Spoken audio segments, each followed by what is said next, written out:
A reckoning is taking place at America's top universities and museums over the possession of Native American human remains.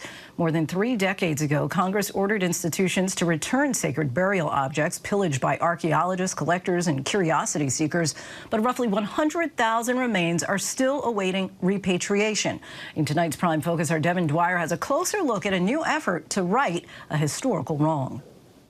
It was founded as one of the first schools to educate Native Americans. But now Dartmouth College in idyllic Hanover, New Hampshire, is confronting what some Native students say has been an atrocity in plain sight. You can't help but be in disbelief and shock, but also be hit with 1,000 other emotions that range from frustration to disappointment to sadness. Paige Nakai and Raylan Bark, who lead Dartmouth's Native American student group, were among the first notified by the school last year of the discovery of dozens of Native human remains in the school's private collection of artifacts. Essentially, afterlife is very sacred. Physically, the remains, bones, are imbued with the spirit of that person. You become one with the community and with the landscape. And so when you die, you go back into that ground, into that land. Most disturbing to Paige and Raylan, some of the remains had been handled and displayed in anthropology classrooms for years. There was this news that there's this discovery of 15 additional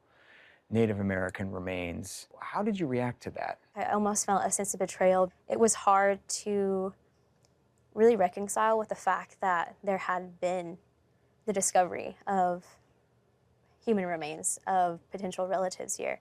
Dr. Jamie Powell, the school's curator of Indigenous art, discovered the remains during an inventory she launched in 2018 of Dartmouth's collection of 67,000 pieces of art and artifacts. This is our record storage. Inside these corridors of books and boxes, we needed to go look for things that were not accounted for. Her researchers found clues that some of the bones and burial items used for teaching were improperly cataloged and unethically obtained. Museums and academic institutions both were part of the colonial process, and they were created at a time when people didn't think Native Americans were going to be around any longer. In some ways considered things rather than real people.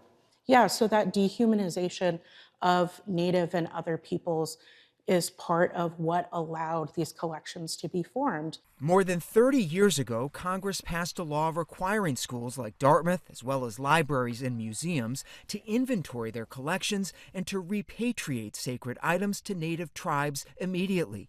But compliance has been painstakingly slow.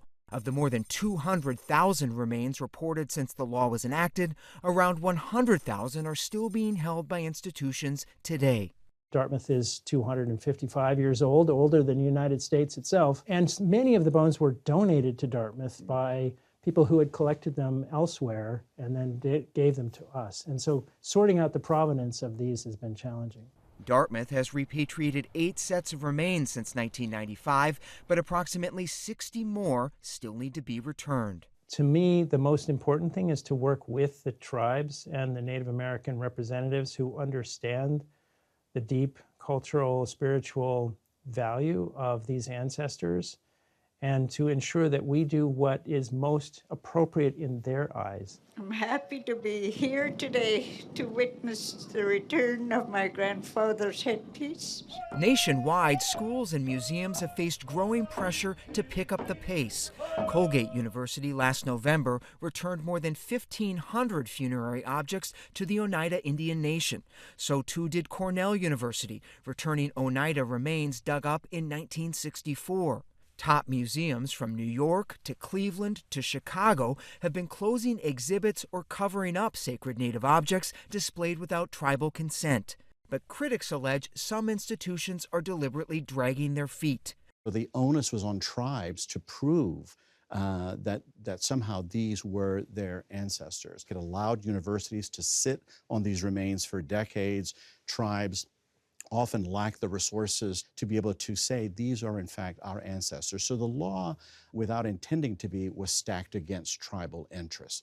I'm proud to relaunch this annual summit after years of neglect by my predecessors. The Biden administration late last year tried to give the law new bite. There you go.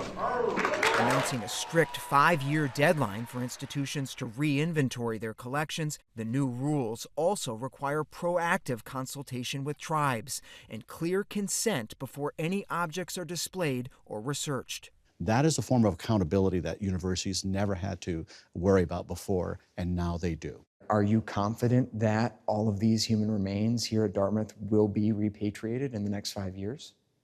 I can say with confidence that Dartmouth is committed to this work happening. I know that they will make it home eventually. In instances where we have returned things, what we get back in terms of community knowledge, future relationships, far surpasses the research value of these collections. Raylan and Paige say Dartmouth has taken promising steps to right a historical wrong, but that the grief and trauma of discovering Native human remains on their campus still lingers.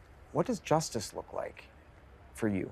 Returning these people to their homelands, to their ancestral homelands. If you talk about the word justice or anything like that, it's more so focused around a conversation with these tribes and with people who understand what the matter is. Hi everyone, George Stephanopoulos here. Thanks for checking out the ABC News YouTube channel. If you'd like to get more videos, show highlights, and watch live event coverage, click on the right over here to subscribe to our channel, and don't forget to download the ABC News app for breaking news alerts. Thanks for watching.